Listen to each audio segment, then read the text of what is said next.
Hello, my dear students. I welcome you all to the English class. Hope you all are fine and hope you all are doing your exam well. Today we will continue chapter 10, a strange case. So, as you all know that this story is adapted from the strange case of Dr. Jekyll and Mr. Hyde. So we have completed few portion of the chapter where we learned that one visitor has visited the narrator and he was dressed up in different manner, in a funny manner, and he was searching for something, and this visitor was very impatient, right? So till here we had done in yesterday's class. So let us see what happens next in the story. So children, in yesterday's class, we did till here where we learned that the narrator, Dr. Lanyon, was trying to be very polite with the visitor, right? And he was also trying to make the visitor comfortable, but the visitor was getting continuously panic attack, right? And he was searching for something in that packet, yes, in that sheet, and he was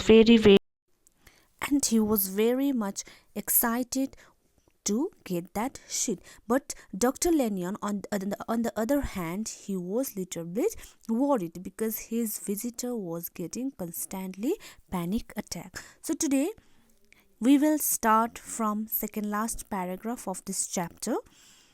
He passed a dreadful smile at me and plucked away at the sheet. Now, after getting the sheet, that visitor passed a dreadful smile to Dr. Lanyon and plucked away.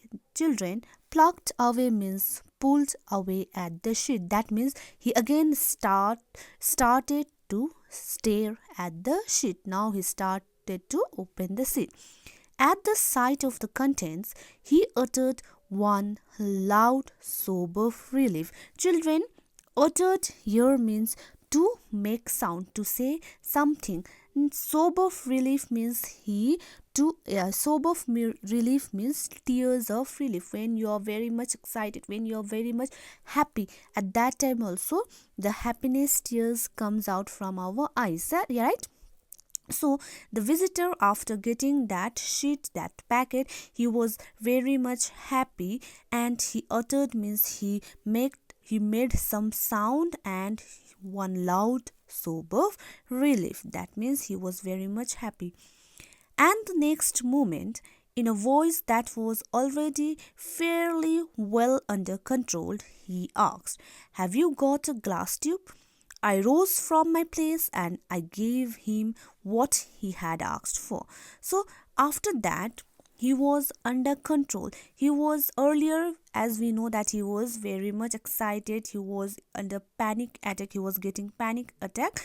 He was not as cool, right? And Dr. Lanyon was trying to calm him, right? But now, after getting this sheet, he was very much now fairly under control. He was under control, and he asked Mr. Lanyon, "Have you got a glass tube?" You know, there's a test tube in the laboratory. When you go to higher classes, you might have seen them also in the lab.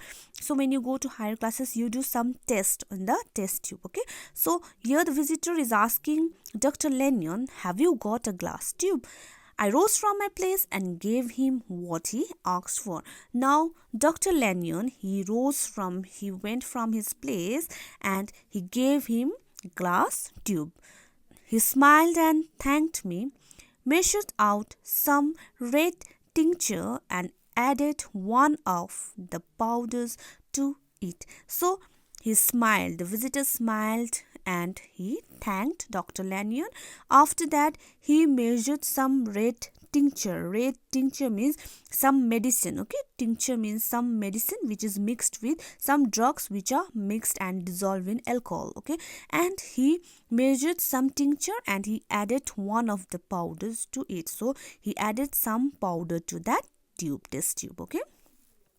The mixture which was at first reddish in color, began as the crystal melted to brighten in color and to throw off small fumes of vapor. So when he mixed, at first it turned to reddish in color. Okay, the reddish color started the tincture, the medicine turned out to be reddish in color.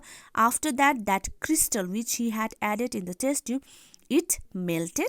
After that, it it was brightened in color, and it started throwing off small fumes of vapor. Means it started throwing, you must have seen some scientists doing laboratory research, right? At that time when they use some chemicals, some fumes comes, some fumes means some vapor comes out from the test tube. So in the same manner, when that visitor added some red tincture, it first turned out to be reddish in color. After that, when crystal melted, it was brightened in color, and it threw off some fumes of vapor. Suddenly and at the same moment, the boiling stopped and the compound changed to a dark purple, which faded again more slowly to a watery green. So after some moment, after some time, the boiling stopped. The mixture was boiling at first,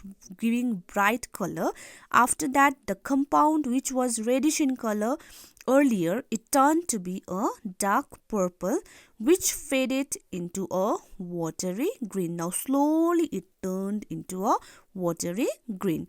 My visitor, who had watched this transformation, children, here transformation means changes. As you know, transformation means changes. My visitor, who had watched this transformation with a keen eye, smiled and set down the glass upon the table. Now he had done all the things. After that, the visitor who was doing the experiment, he was also watching the transformation, right? Transformation here means the mixture was changing. First it was reddish and it turned to be a bright in color. After that, after some moment, it turned into a dark purple. After that, it turned into a watery green color. So this visitor, who was very much watching with his keen eye, he was very much focused in his experiment, and he was watching very carefully, smiled and set down the glass upon the table. After that, he kept the glass upon the table. Now children, what will happen next? Only a small portion is left, so let us skip it here. Okay, try to read whenever I am explaining the chapter. You see the video first, after that try to read the chapter very well. Okay, try to pronounce it carefully, try to pronounce it correctly. Okay, that will increase your reading skill also. Today we will keep it till here. Okay, see you in the next class, children. Till then, stay safe, stay healthy. Thank you.